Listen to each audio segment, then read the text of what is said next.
arkadaşım onu bir yapmış. Şimdi onu açalım. Böyle çiçek. Biraz yırtık pırtık olmuş.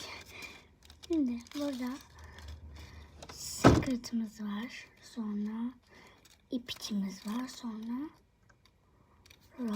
Roger ipiç secret. Ben secret çıkmasını istiyorum. Secret. Şimdi secret açacağız. Açıyorum. Ses dinleyin.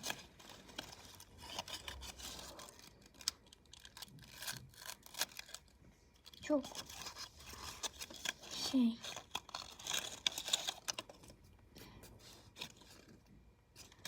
burada. Şimdi açıyorum.